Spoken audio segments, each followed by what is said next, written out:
Hello, welcome back to the woods. And before we get on with the main video, I want to do a couple of shout outs. Number one, to Ethan down there in Cornwall. Keep bushcrafting, buddy. Send my regards to Liam when you see him next. And my other shout out is for my patrons. Guys, your packages are inbound as I speak, if you haven't indeed received them already.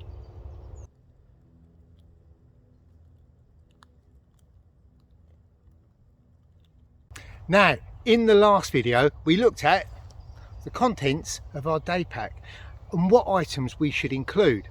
And as I said, the stuff that we include should cover us for what we're doing on that particular trip. It should also cover us for those little emergencies, things like first aid. You might need a first aid kit, so that's in there. I've also got stuff that if at a push I was stuck out overnight, well, I could easily cope with what I've got in the back there. But the items in here should also cover you for other emergencies. And the one we're going to look at today is crossing a body of water.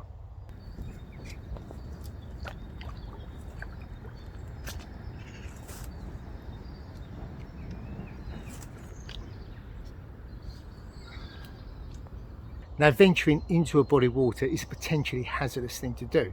So if you can, avoid doing it. Ideally, consult your map. Is it a river? Is it a lake? If it's a lake, walk round it.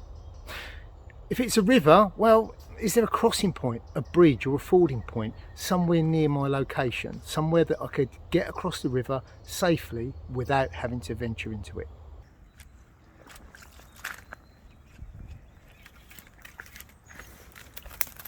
So if you have got to venture into the water, then there's some serious questions you've got to ask yourself. Number one, how good is your swimming? Number two, how deep is the water likely to be? How fast flowing it is? Is it still? Is it slow moving? Is it fast flowing? All of these things have got to be taken into consideration. Also, are there any hazards in the water? We don't tend to get too many dangerous wildlife in British rivers, but in some parts of the world you do. Again, that's something to be taken into account. Also, are there any actual hazards under the water? Roots or bits of tree or rock sticking up? Is there a shallow run into it, or is it a sudden drop into the water? All of these things are things that you need to ask yourself before you go in. You also need to identify where you're going into the water and where you're likely to be coming out. It's no good getting to the other side only to find a great big steep bank that you can't get up. All of these things are things you have to identify before you get in the water.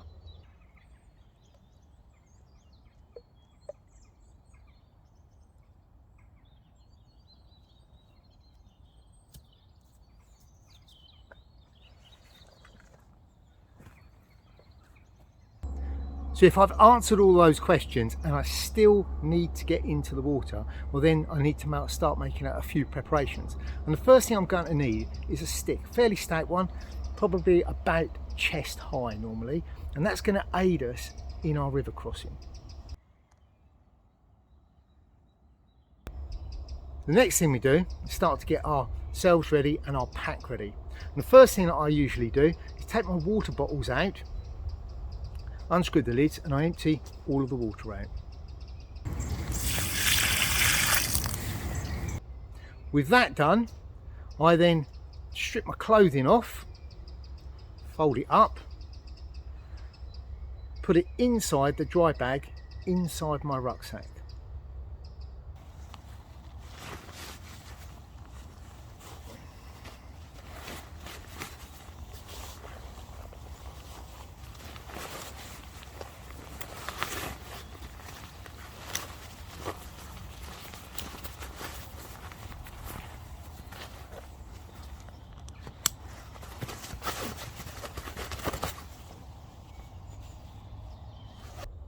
Now in this video, for modesty's sake, I am wearing a camouflage waterproof jacket while I'm doing the crossing.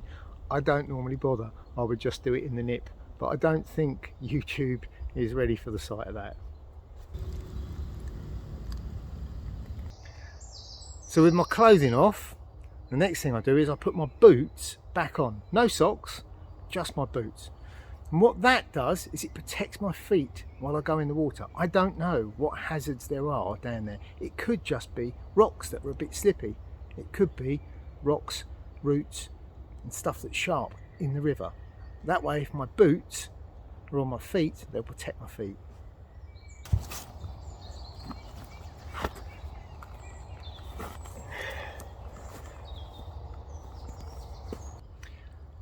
I'm then going to take my waterproof poncho out.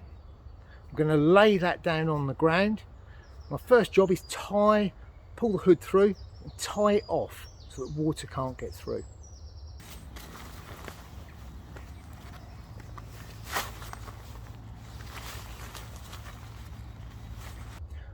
With that done, I then take my rucksack and I place it in the centre of my poncho with the shoulder straps facing uppermost.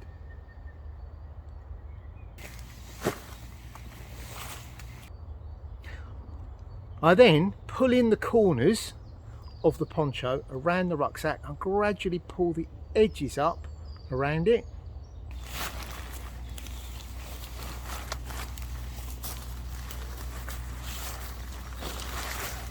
I'll then twist the top of it together, and then I'll take a length of cord with a jam knot in it and I'll pull that loop tight around it so that it's sealed my rucksack inside the poncho. I'll then whip that round, tie that off, and I'm pretty much good to go.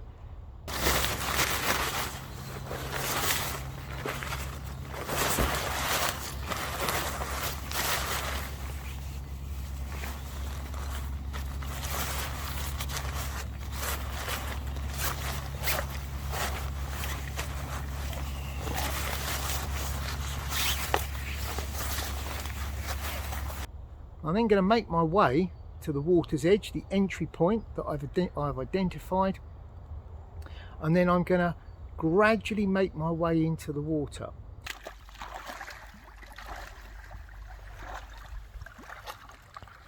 What I normally do is I turn to face upstream so that the water is coming towards me. That way I can see any hazards that are coming down towards me. I use my stick to feel the depth of the water and feel for any hazards.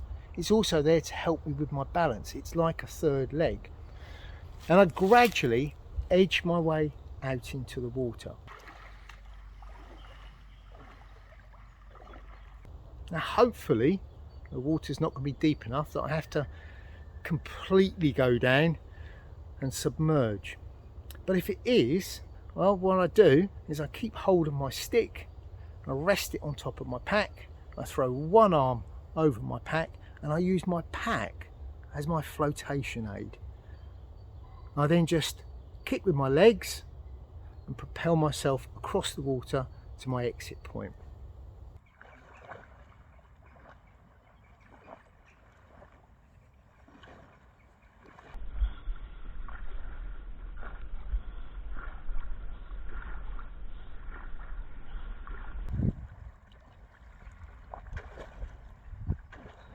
So when I get out the other side, I've identified a good place for getting out that's easy to get out. And what I then need to do is get back into my gear. So I unwrap my pack, and when I unwrap the poncho, what I should find is the underside of my rucksack is probably going to be wet. But the shoulder straps and the back, the bit that's going to be in contact with my back, is still nice and dry.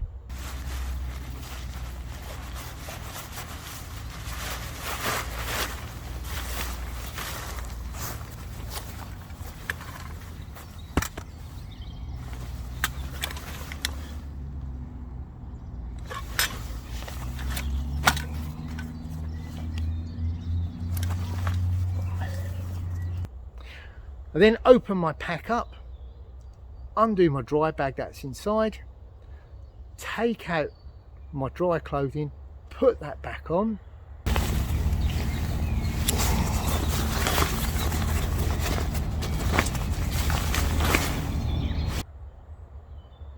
and then the only item I don't put back on is my thick set of socks. Instead I put my inner socks on. I then pull my seal skins over the top, empty the water out of my boots, put my boots on as normal, lace them up again as normal, and I walk my boots until they're dry.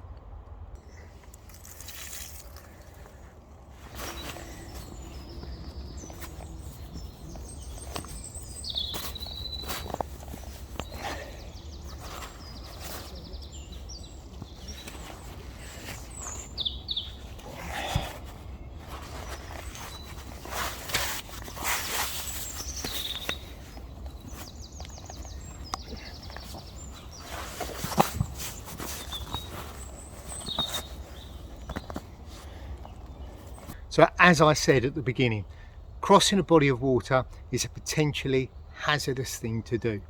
If you can possibly avoid it, don't. Only enter the water if you absolutely have to, and even then, take lots and lots of precaution. Ask yourself those questions. Be honest with yourself. Are your abilities, your skills up to it? Are you a good enough swimmer? If you've answered all those questions and you've still got no choice, then do it. But that's the only time you should.